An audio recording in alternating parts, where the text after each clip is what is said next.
Me responde uma coisa, se o Brasil está sendo reconstruído, se a economia está crescendo forte, se a desigualdade está na mínima histórica, por que a Índia, um país que sempre foi mais pobre que o Brasil, nos ultrapassou em saneamento básico? Por que o Iraque tem mais acesso a esgoto tratado que o Brasil? Por que 32 milhões de brasileiros ainda não têm água tratada? Por que mais de 11 mil pessoas morrem todo ano de doenças evitáveis? A resposta é simples, porque número não é mentira, mas pode ser usado para enganar. E esse vídeo vai te mostrar como. Deixa eu deixar algo claro logo no início. Esse vídeo é sobre narrativa, é sobre como o governo usa números reais para contar histórias falsas, como pegam estatísticas que não mentem e montam um discurso que engana, como falam de reconstrução e crescimento enquanto o país piora nos indicadores que realmente importam. E vou usar o caso de saneamento básico como prova de que essa estratégia existe e funciona, e você pode estar caindo nela. Se você quer entender como funciona essa máquina de narrativas, se inscreva no canal, deixe o seu like, ative o sininho. E outra coisa, tem um botão aí, hypar. Se você puder clicar nesse botão e hypar esse vídeo, isso me ajuda muito. Vamos começar pelo método. Todo governo faz isso, mas alguns fazem melhor do que outros. A estratégia tem 5 etapas. Etapa número 1, jogue números positivos isolados. Vamos ouvir o ministro da Fazenda, Fernando Haddad. A economia está bem, o desemprego está na mínima, a inflação está dentro da meta, vai ser a menor inflação quadrianual da história do Brasil, de todos os tempos. O crescimento veio robusto, mais do que as projeções indicavam. Aliás, isso aconteceu pelo terceiro ano consecutivo. O crescimento médio da economia está em 3%. Inflação a menor da história em 4 anos. Desemprego na mínima. Renda do trabalhador na máxima. Massa salarial na máxima. Número de pessoas com carteira assinada. Número de pessoas ativas no país. Tudo na máxima. Desigualdade na mínima histórica. Então, o ano começou assim. O nosso problema hoje é externo, não é interno.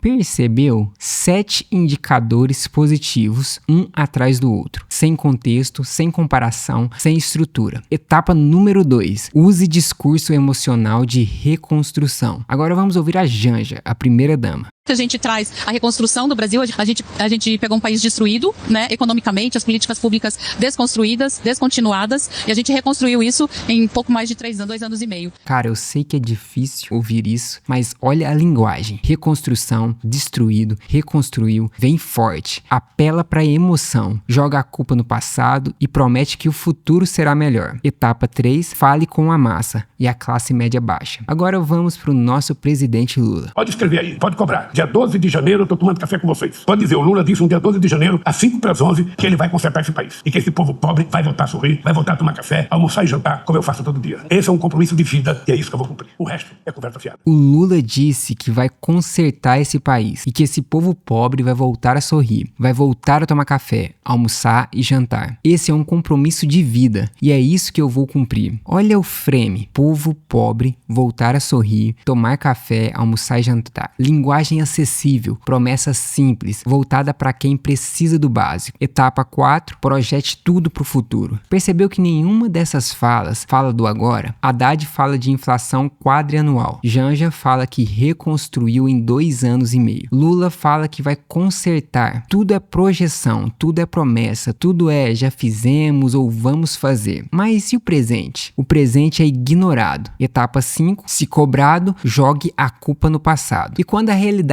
bate na porta, quando os números não batem, a resposta é sempre a mesma. Pegamos o país destruído, estamos reconstruindo, precisamos de mais tempo. Essa é a estratégia completa. E funciona muito bem porque o eleitor médio não checa os números, não compara com os outros países, não liga os pontos entre discurso e realidade. Acredita que reconstrução justifica qualquer atraso. Mas deixa eu te mostrar onde essa narrativa quebra. Saneamento básico. Água tratada, esgoto coletado, esgoto tratado. O básico da dignidade humana. E é aqui que o discurso do governo encontra com a realidade. Os números do Brasil em 2025. 32 milhões de brasileiros sem água tratada. 90 milhões sem coleta de esgoto. Apenas 55,2% do esgoto coletado é tratado. 11.544 mortes em 2023 por doenças evitáveis. 344 mil internações em 2024. 174 44 milhões desperdiçados em 2024 com doenças evitáveis. Marco legal do saneamento aprovado em 2020. Meta: 99% de água e 90% de esgoto até 2033. Investimento necessário: 46,3 bilhões por ano. Investimento real em 2023: 26,8 bilhões. Ou seja, o Brasil investe menos da metade do que precisa. E no ritmo atual, só alcança a meta em 2100. Os números da Índia em 2000: 6% de cobertura de saneamento. Brasil em 2000 tinha 36%. Índia em 2022, 52%. Brasil em 2022, 50%. A Índia nos ultrapassou. Como? Em 2014, a Índia lançou um programa nacional. Objetivo: acabar com a defecação a céu aberto até 2019. Meta clara, prazo curto, execução rápida e cumpriu. Enquanto o Brasil fazia discurso, a Índia fazia obra. Enquanto o Brasil empurrava a meta para 2033, a Índia cumpriu em 5 anos. Agora me diz, onde está a reconstrução do Brasil? Onde está o crescimento robusto? Onde está a desigualdade na mínima? Porque se 90 milhões de brasileiros não têm esgoto e mais de 11 mil pessoas morrem todo ano de doenças evitáveis, então a narrativa da reconstrução não se sustenta na realidade. E esse padrão não é isolado. Ele se repete em todas as áreas estruturais do país. Brasil investe 2% do PIB em infraestrutura. China investe 8%. Vietnã, 6%. Peru investe 5%. Enquanto o governo fala de crescimento robusto, as estradas estão caindo aos pedaços. As ferrovias não saem do papel. Os portos estão obsoletos. Os aeroportos congestionados. Custo de vida, o governo fala de renda do trabalhador na máxima, mas o salário mínimo em 2025 compra menos do que comprava em 2015. Carro subiu 143% desde 2015. Inflação acumulada foi de 78%. Casa própria cada vez mais longe do trabalhador. Aluguel consumindo 40% da renda. Alimentação pesando no bolso. Saúde pública, o governo fala de reconstrução do SUS, mas a realidade é fila de cirurgia em meses ou anos, falta de médico no interior, hospital sem equipamento básico, UTI lotada, remédio em falta. E quando o trabalhador precisa de atendimento sério, tem que pagar plano privado, ou esperar na fila, ou morrer esperando. Educação, o governo fala de investimento em educação,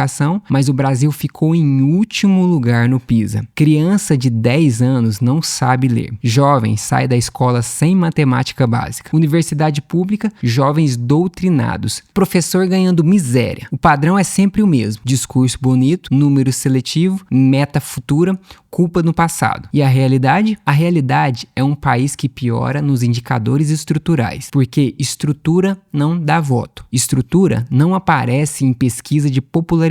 Estrutura não gera emoção, mas é a estrutura que faz o país funcionar. É a estrutura que gera riqueza real. É a estrutura que melhora a vida de verdade. E nisso o Brasil está décadas atrasado. Agora vamos falar do que isso significa na prática, porque não é teoria, é a vida de milhões de brasileiros. Para o trabalhador, você trabalha, paga impostos, segue as regras, mas não tem transporte público decente, não tem escolas de qualidade para os seus filhos, não tem hospital quando precisa, não tem segurança na rua e quando cobra, te falam estamos reconstruindo, que pegamos o país destruído, que precisamos de mais tempo. Mais tempo já são 20 anos. Para os jovens, você estuda, se esforça, quer trabalhar, mas a economia não cresce de verdade. Os empregos bons são poucos, salário não acompanha custo de vida. Carro inacessível, casa inacessível e quando reclama, te fala que a economia está bem, que o desemprego está na mínima. Mas espera aí, você sabe como eles calculam esse desemprego na mínima? Se você desistiu de procurar emprego, você não conta como desempregado. Se você trabalha 1 hora por semana, você não conta como desempregado. Se você vive de Bolsa Família, não aparece na estatística de desemprego. Então o desemprego na mínima esconde milhões que desistiram de procurar, milhões vivendo de programa social, milhões no trabalho informal sem direito nenhum, milhões ganhando 1.400 que mal sobrevivem. Mas para o governo, desemprego na mínima, renda do trabalhador na máxima, isso não é prosperidade, é manipulação estatística. Para a classe média, você batalhou, conquistou seu lugar, comprou carro, casa, colocou o filho na escola. Mas agora, IPVA cada vez mais caro, imposto cada vez maior, serviço público cada vez pior e você pagando privado para tudo, saúde, segurança, educação, porque o Estado cobra como se entregasse, mas entrega como se não cobrasse. E nisso você fica preso, pagando imposto alto, recebendo serviço ruim, sem poder reclamar, porque se reclamar, te falam que você é da elite, que tem que pagar mais, que tem responsabilidade social. Enquanto o governo joga números bonitos, a realidade do país piora. Agora vem a parte que mais importa. 2026 é ano eleitoral e o mesmo grupo político que governa o Brasil desde 2002, com poucas pausas, vai pedir mais 4 anos. Eles vão dizer exatamente o que sempre dizem: estamos reconstruindo, precisamos de mais tempo, vamos consertar o Brasil. E vão jogar números: PIB cresceu, inflação caiu, desemprego diminuiu, assistencialismo, gás, não sei o que. Mas espera aí, se eles governam desde 2022 com pequenas pausas, quando é que a responsabilidade passa a ser deles? Quantos anos mais vão pedir? Quantas metas vão empurrar? Quantas reconstruções vão prometer? Porque países com menos recursos estão avançando mais rápido, porque outros emergentes estão executando, enquanto o Brasil fica no discurso. E em outubro de 2026, você vai decidir: mais 4 anos de narrativa ou é hora de cobrar resultado? Se você entendeu como funciona essa máquina de narrativas, se inscreva no canal, ative o sininho, compartilhe esse vídeo com o máximo de pessoas possível e comenta: narrativa não paga a conta.